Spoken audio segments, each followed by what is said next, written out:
Well, it's early on in the season, and we love to get some analysis heading into the season, get to know some things. We have a great friend of the show, John Morrissey, better known as USL Tactics on social media. We wanted to speak with him beginning of the season. We're a few matches in, but I want to get his analysis. So let's welcome John Morrissey back to our show. John, welcome back to the show. How are things going for you? Doing really well, and yeah, excited to be back. Been too long. It definitely has. I feel like it's been like a few seasons now since we've really gotten a chance to speak.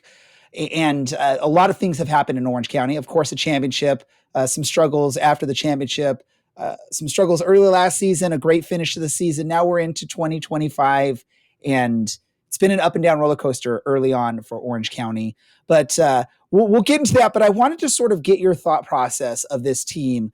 There was a lot of moves. Obviously, USL, that's something that's very common. A lot of moves between teams, new players coming in, old players leaving, returning players, all that fun stuff. What did you like from Orange County in the offseason that you think is going to be very beneficial for the team in 2025? First and foremost, it was the depth that this team added in the attacking sense. You think about a player like Liam McKinnon, who we really haven't seen much of yet, but was unbelievable in League One. Tristan Treger is someone I've been banging the drum for since he was with Atlanta United too. Heggart coming back on a permanent basis, obviously a huge deal. I looked at all of those moves and immediately felt confident. The defense was more of a question mark for me. A lot of names I liked. I think we've seen so far, like Tom Brewitt is more than up to the task. Duty was good on loan with Las Vegas and has continued that this season. So pretty much all of the new signings have felt like a hit for me so far, which I think is something that's rare across the USL. So you brought up some of the positives there. Obviously, it sounds like the question mark for you is on the defensive end. I think that's where a lot of the fans are sitting, especially with the lack of signings or the lack of names there. Obviously, you're one injury or red card away, which we're now going to have to see how that goes with Ryan Dogman out after picking up a straight red card in the match against Monterey Bay. What what concerns you most about that? Obviously, you said lack of names on the defense, but what really concerns you the most about that in the aspects of a USL season? Yeah, it's definitely the depth question for me. We've seen Dogman miss time before, and while I've been nothing but impressed with Pedro Guimaraes at that left back spot, he's a young player. There's going to be ups and downs.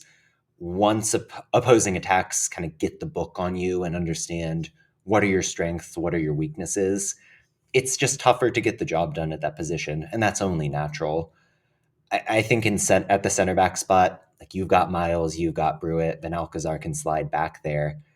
Beyond that, you said it yourself, you're an injury away from really feeling the pressure in that position. So on a first name basis, like if you're getting the strongest possible lineup, love it, completely bought in, had some question marks, those are resolved. But I'd still love to see another signing or two just to make sure in a very condensed USL schedule with a whole lot of travel, you're up to that challenge.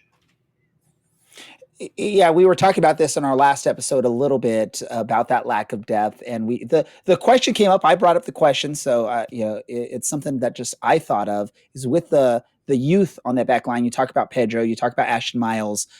We've seen Nico slot up to cover Kevin Partita in that more defensive midfielder role. Is there a benefit to doing that and being young in the back line, or would it make more sense to keep him back in the back line and maybe utilize one of your more forward midfielders and dropping them back slightly? In your opinion, what do you think works best in that type of scenario? I think the beauty of it is the variability. Like the fact that Ben Alcazar can play either position and do very well gives Danny Stone the flexibility depending on the matchup. If you're playing against a team that you know is going to try to activate their creative player up the middle, you can put Ben Alcazar next to Partita even and go for two more defensive minded players. If you want Usman Silla in the midfield and really want somebody who's going to carry the ball forward and almost be like a deep lying attacking initiator, you've got that flexibility too.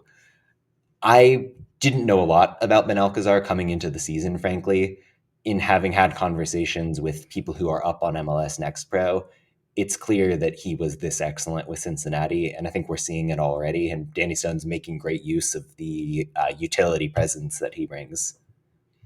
So we've talked about a bunch of new players that you talked about so far. Which one excited you the most that when you heard Orange County sign them, and why did they excite you that much? Give us your analysis of that player, or two if you have a tie.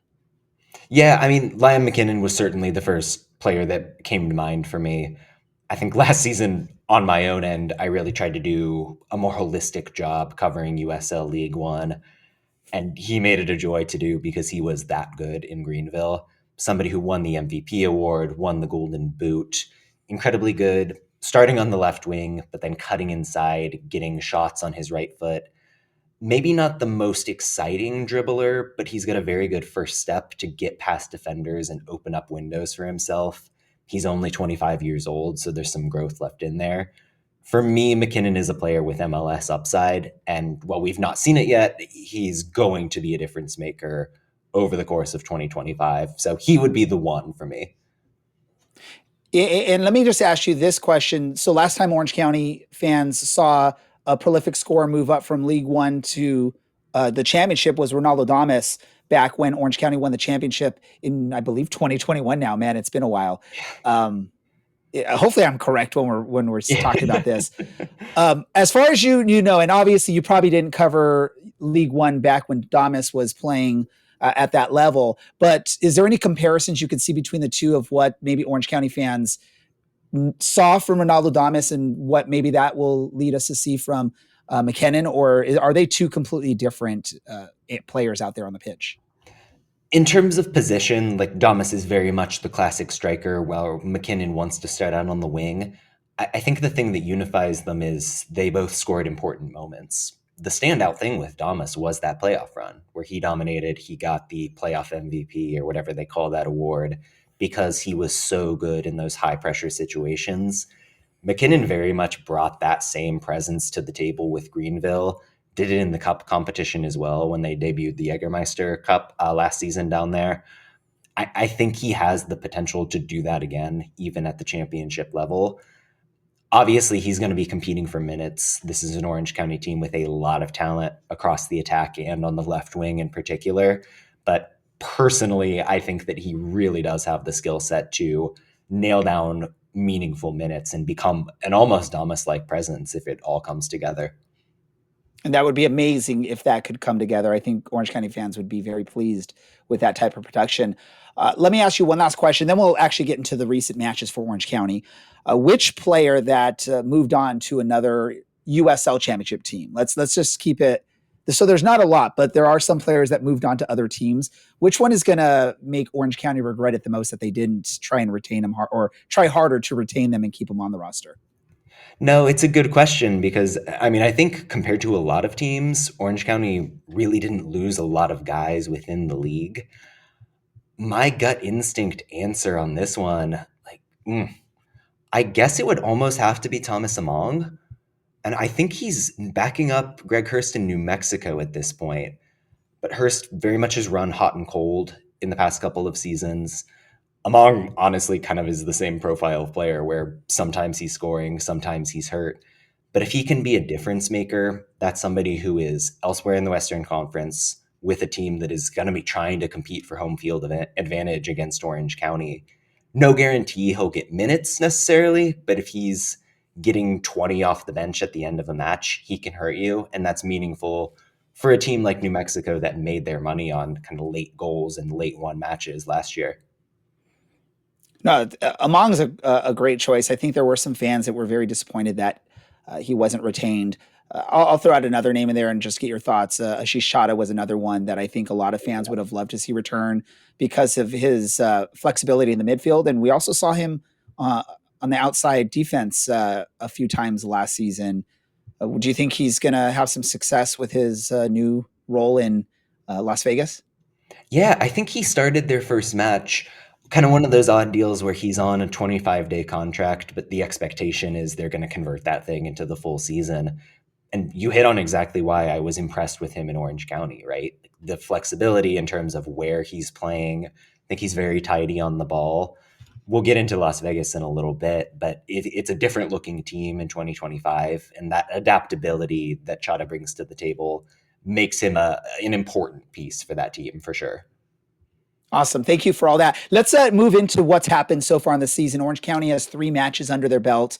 It's been quite a roller coaster. We saw the highs in the nice 4-2 victory, which that's not even the score line doesn't even really show what that should have been, right? Over Oakland, a draw against Lexington, and then a loss at home. And these are all home matches to Monterey Bay, where we sort of did a session, a therapy session this last episode, or our episode last week, to sort of get over that. And we know it's early in the season. There's going to be growing pains. Give us your analysis of these first 3 matches for Orange County. Which Orange County is the one we should expect to see more likely throughout the season? Is it the Oakland dominating Oakland OC? Is it the battling even with a Lexington, or is it the you do not look like you belong in the USL Championship against Monterey Bay?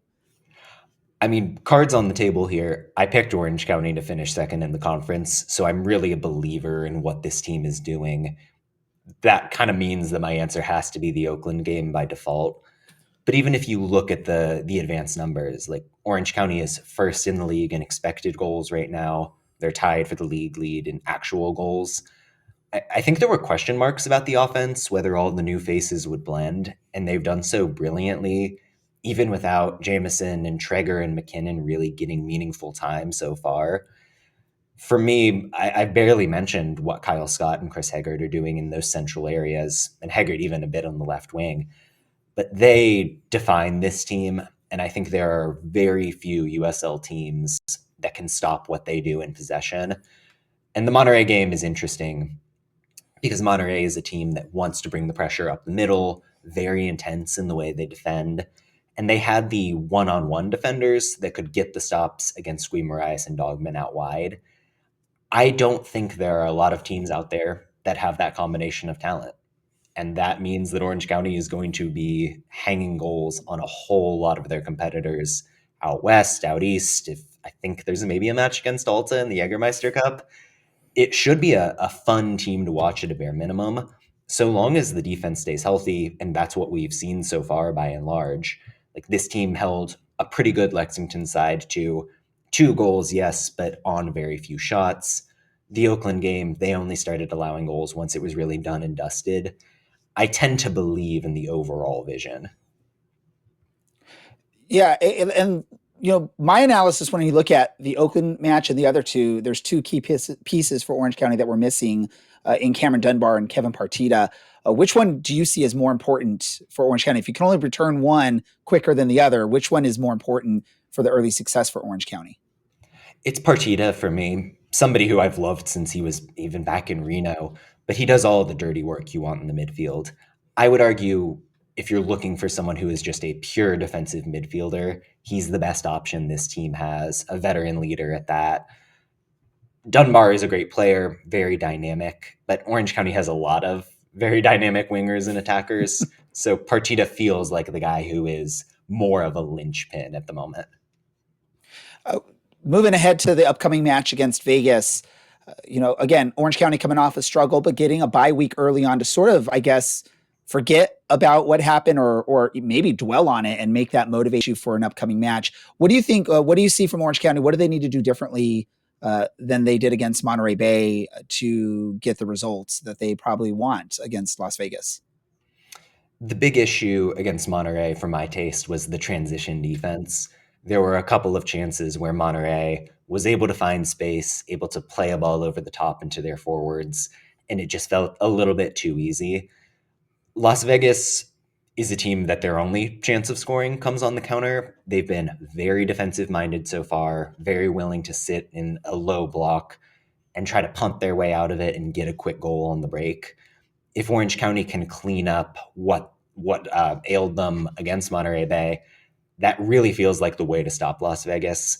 And the lights aren't there yet in terms of the organization. So if Orange County can be smart in transition and just trust their offense to eventually break Las Vegas down, it should be a win.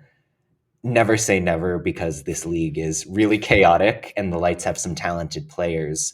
but it feels like there's a very clear formula if you're Danny Stone looking at this matchup. The beauty of soccer, the beauty of the USL is any team can win in any given week, and that's what makes it beautiful to watch. What are your thoughts? I know you already said you picked Orange County to finish second on the West. After what you've seen so far in the first three matches, are you still confident that that's where they should finish, or does it change your thought process on the team and where they'll finish the end of the season? If I was a betting man, I would say somewhere in that first to fourth home field advantage range. I've been more impressed with teams like Monterey and Lexington than I maybe anticipated. So there will be some competition for those spots. But Orange County, when they're playing their best soccer, has looked undeniably like a team that could be competing for the number one seed when push comes to shove. If they can get the balance right, which I believe they will ultimately, there's no reason to kind of change what I was expecting. Well, thank you for that. Before we let you go, John, I want to thank you so much first and foremost for taking some time to be with here and on the show and talk about Orange County and just talk about your overall thoughts on them. If our listeners want to hear more from you or read more from you or see more from you, give us the lowdown of everything, everywhere they should go to look for John Morrissey, aka USL Tactics. Yeah, I mean, the problem right now is that it's becoming a real laundry list for me when I have to plug things. I would tell you to start with backheeled.com. It is a subscription site, it is paywalled, but I really believe it's the best coverage of American soccer out there. I come with about 6,000 words of USL power rankings and tactical analysis every Sunday when the matches are done. I have a second column that I'm doing weekly there. We've also added a USL specific podcast that's about an hour a week. In addition to that, the USL Show podcast, which is a little bit looser, a little more wide ranging, but very fun to do. And then I have a Substack as well, where stray thoughts, anything else that ends up there, and that's free to read. There we go. Well, we always like to bring you on, John, because you're so smart about this game and you've been so supportive of not only the podcast, but soccer in general, especially the lower level soccer here in the US. So we appreciate that. John, thank you so much for taking the time. And we'll definitely have to get you on sooner than we did this last time. Absolutely. Awesome. Thank you, John.